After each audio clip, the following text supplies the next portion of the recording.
8 पार्टियां एक हुई है पहली बार हिंदुस्तान से।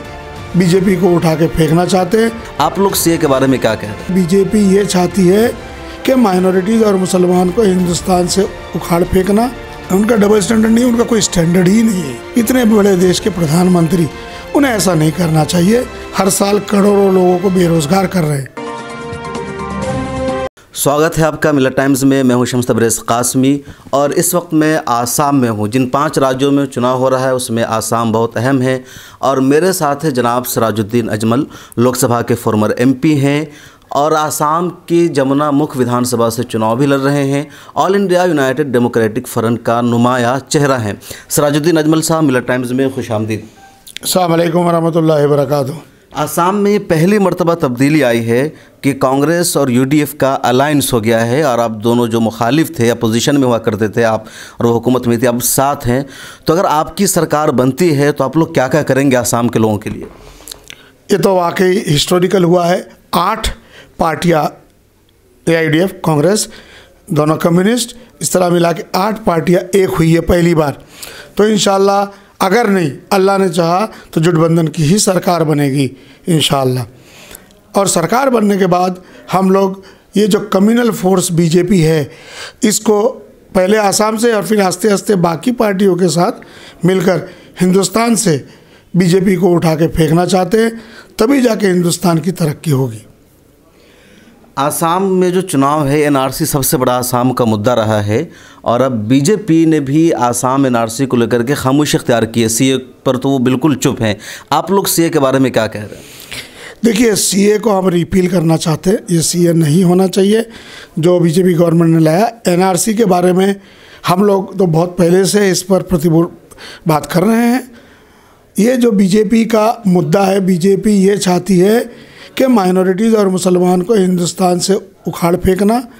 पाकिस्तान, अफ़गानिस्तान, बांग्लादेश, इन सब जगहों से जो हिंदू लोग हैं उनको यहाँ लाना और इनका वोट बैंक बढ़ाना। इसीलिए आजकल मोदी साहब बांग्लादेश गए हुए हैं। वैसे तो वो बांग्लादेश के ख़िलाफ़ बोलते रहते हैं और बांग्लादेश घुसपैठियों का देश। आज वो वहाँ पर बहुत प्यार से, मोहब्बत से खाना वाना खाएंगे।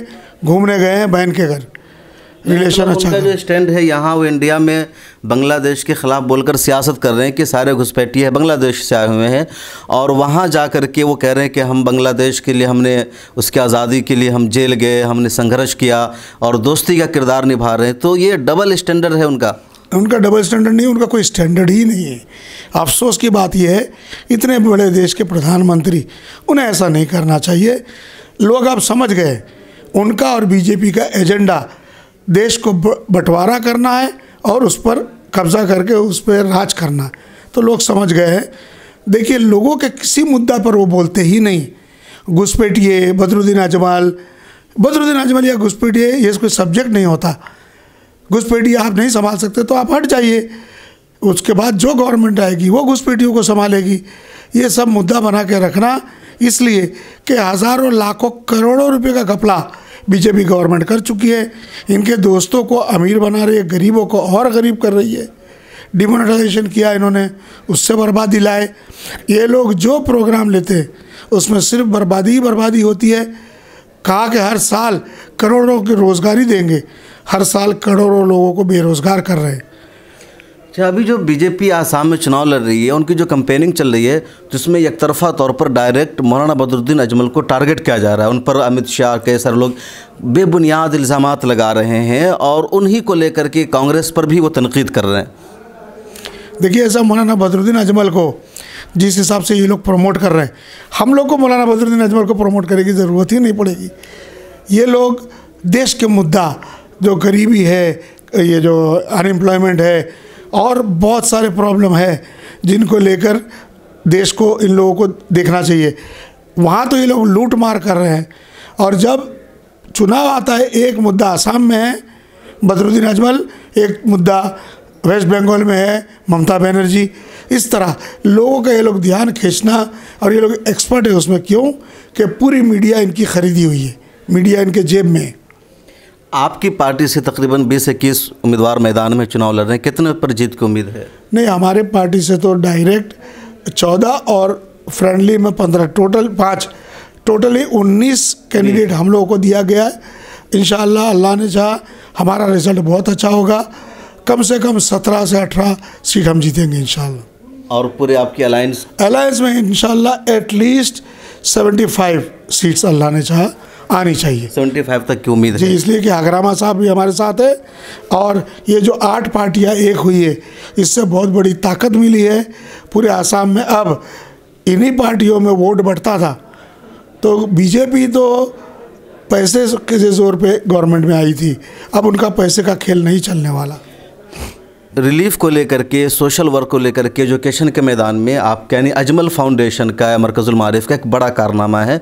मुख्तलिफ़ सतहों पर यहाँ भी आपके बेशुमार स्कूल है, कॉलेजेस है, इदारे हैं और भी जगहों पर है। तो इन सब कामों को जो सोशल वर्क है, अगर आपकी सरकार बन जाती है तो कैसे आगे बढ़ाएंगे?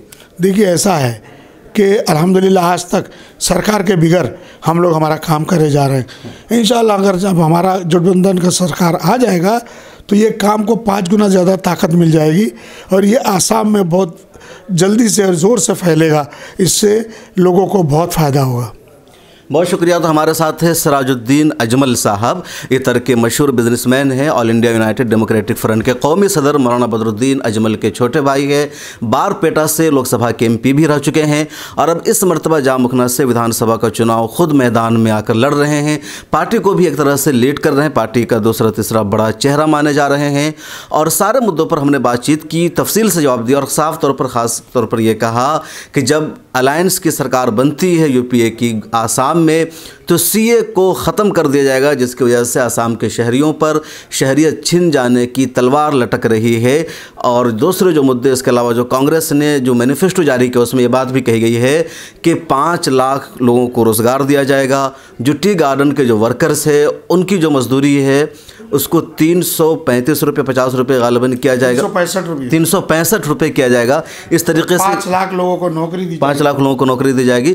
इस तरीके के कई सारे वादे राहुल गांधी ने या कांग्रेस ने किए हैं।